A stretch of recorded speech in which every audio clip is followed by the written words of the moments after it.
Hello everyone, my name is Armando Berry and welcome to Harlan High School where we have a legend joining us today, Harlan Green Dragon, EKU and Kentucky Pro Football Hall of Famer and decorated coach at the college and NFL levels, Mr. Larry Kirksey. Larry, thanks for joining us today. Thank you so much for having me.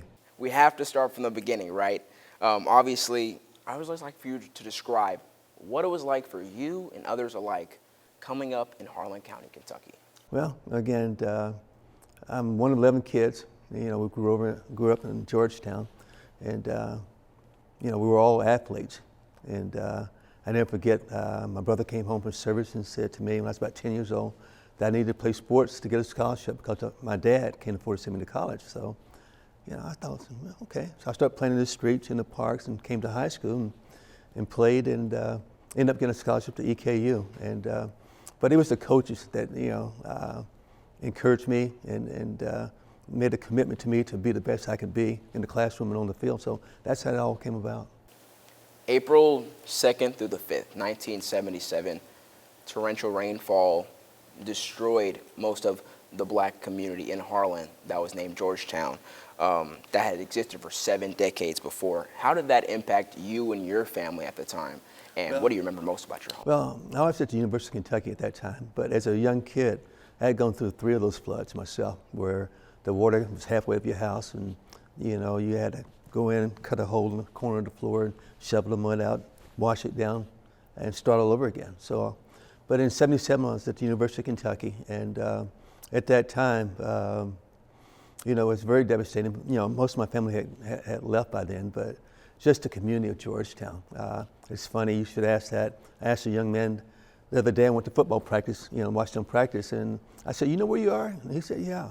He said, I'm in Harlan. And I said, no, you're in Georgetown, because once you cross the bridge, you were in Georgetown. When we crossed the bridge, we were in Harlan. But growing up as a kid, it was really, really unique. A lot of experiences. We all got along, so that was the key point. It seems like around here in these mountains, everyone loves sports. How did your love for sports and for the game of football grow as a Green Dragon in the mountains? Well, again, coming up, like I said, my brother inspired me to go and play, so I ended up watching all the older guys play. Maurice Hollingsworth, his brothers, my brothers, Pete Turner, people like that I looked up to and wanted to be like. And so when my opportunity came to do that, and then the coaching staff, they embraced me, they taught me, they encouraged me, and I had a love for the game, though. I truly had a love for the game, whether it was baseball, football, basketball, or track even. But so that was key, have a commitment to and set goals and dreams. Like my brother said, hey, you need to earn a scholarship. So that's a goal and a dream that I had that I wanted to attain. So very fortunate to be able to do that. But I couldn't have done it without the people around me, though. You went on to do that. After graduating from Harlan High School in 1969, you went on to become a wide receiver at Eastern Kentucky University under the legendary football head coach, Roy Kidd. Gotta ask you, as a former colonel, what does a matter of pride mean to you? Well, it means everything, because Coach Kidd, first and foremost, he wanted us to be gentlemen. He wanted us to be in the classroom, out of the classroom, on the field, off the field, and it's about character. And that taught me a lot. I know that I played 4 years there for Coach Kidd, and I didn't graduate on time. I needed 8 hours to graduate, and so I asked him, say, Coach, can I come back and be a student assistant? He said, sure. So that's how it all started. He brought me back, and I graduated that December, and I said, well, I want to coach. So he brought me back. I did my student teaching under Ed Miracle from Lynch, and I was going to take a high school job with him, but that's how it all got started, because he allowed me to come back and get my degree and get my teacher's certificate, and after that, it was off and running. Players like you, teams like those that you were on under Kidd, those stories are still told to this day. What was the cachet that you were involved with? How did y'all rub off on each other with that talent? Again, that was there before I got to EKU in 1969. They had a lot of great players, a lot of great teams, and for me to go there as a true freshman and play as a true freshman, which I shouldn't have, but I did. But they embraced me. It's like a brotherhood. And like I said, being at EKU, being away from home for the first time was different. Going to class, Monday, Wednesday, Friday, 2 or 3 times, and Tuesday, Thursday. So all that was new to me, but I had to grow up fast. And Coach Kidd made us all grow up. You start your collegiate coaching career at 23 years old at Miami of Ohio, and then you go all throughout America with your next coaching stints from 1977 to 1981. What is it like to be at UK and be under Fran Kirksey? Well, again, my career started at Miami of Ohio, naturally, and I was 23 years old, and I didn't know a lot of football. But those guys, Miami University is known as the cradle of coaches. I don't know if you knew that or not. That's where all the great coaches came from, in the beginning. So they taught me fast. And from there, I was there 3 years, and we even played Kentucky and beat Kentucky while I was at Miami University. But I went to Kentucky under Fran Kirksey. In the first year there, we were 3rd in the country. Should have been national champs, but Fran was good. He allowed me to venture out and become an independent coach, whereas he trusted me, and that was the key. And he hired me because he knew, hey, I could relate to the players, and that's all about communication and teaching. And they trusted me, and we had a good time there. And we ended up losing a couple years later, but at the same time, the experience that I got still enhanced me to go and move forward and go on. Those teachings paid off. After your time in Lexington, you move on to Kansas, become a head coach at Kentucky State, and then back on staffs at Florida, Pittsburgh, and you win a national title with Alabama in 1992. How did you as an individual and as a professional develop during that span? Well, again, every job taught you something. It gave you a little bit more confidence in the things you were doing. And I've been so blessed and fortunate, to coach for a lot of great coaches. I've been able to coach a lot of great players, but I didn't know Gene Stallings. When he got the job at Alabama, I was at the University of Pittsburgh with Mike Godfrey. And I was out on the road recruiting, and then I get a phone call, and he said, Gene Stallings would like to interview for my running back coach. It's okay. So I went down to interview, and I was in his office about 7 minutes, and he said, the job is yours. And I played hardball, and I said, give me 48 hours to think about it.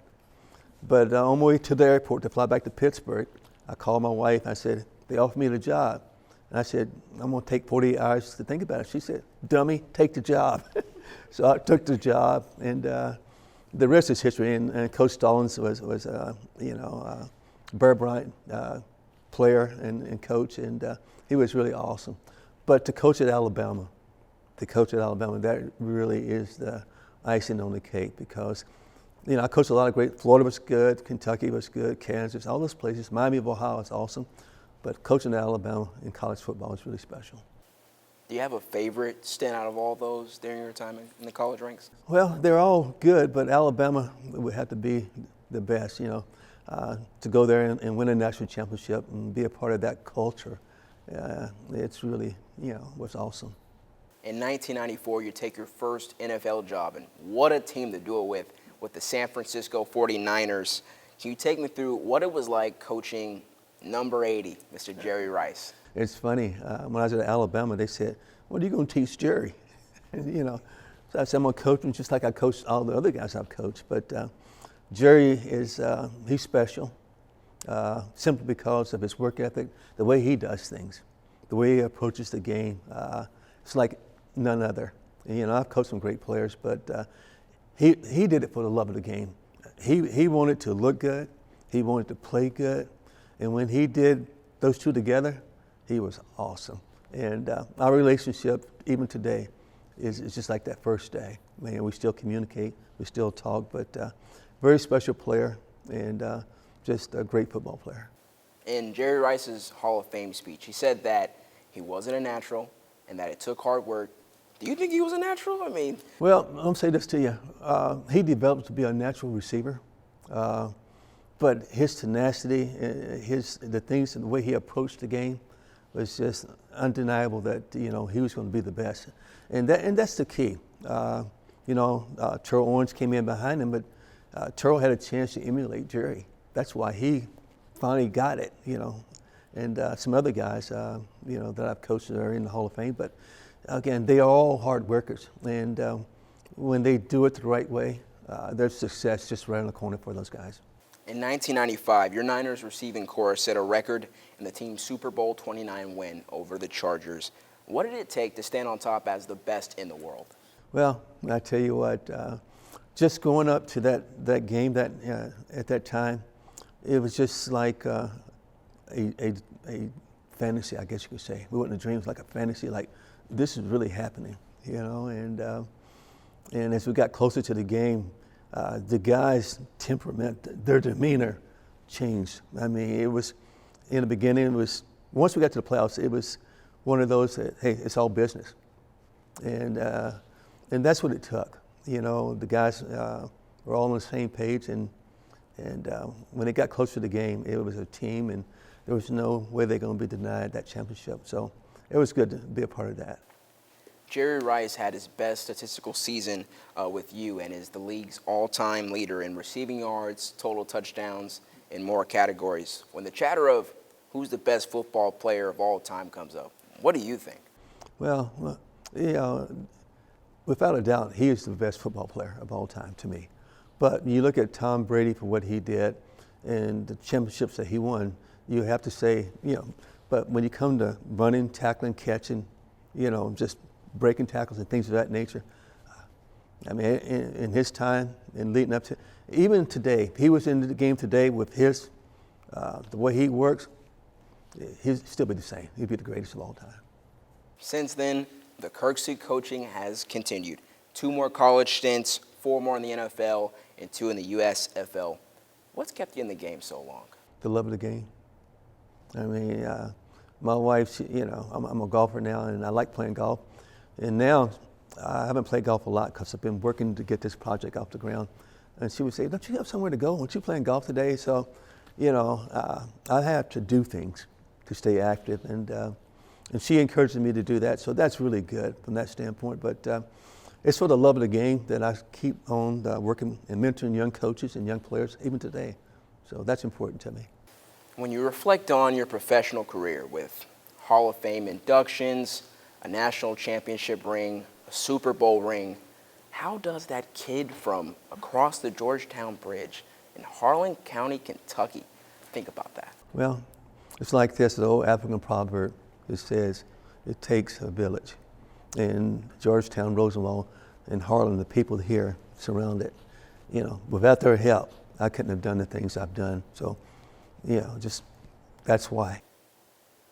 It's been awesome talking to you. Thank you so much for taking the time. Thank you. Hope y'all enjoyed our conversation.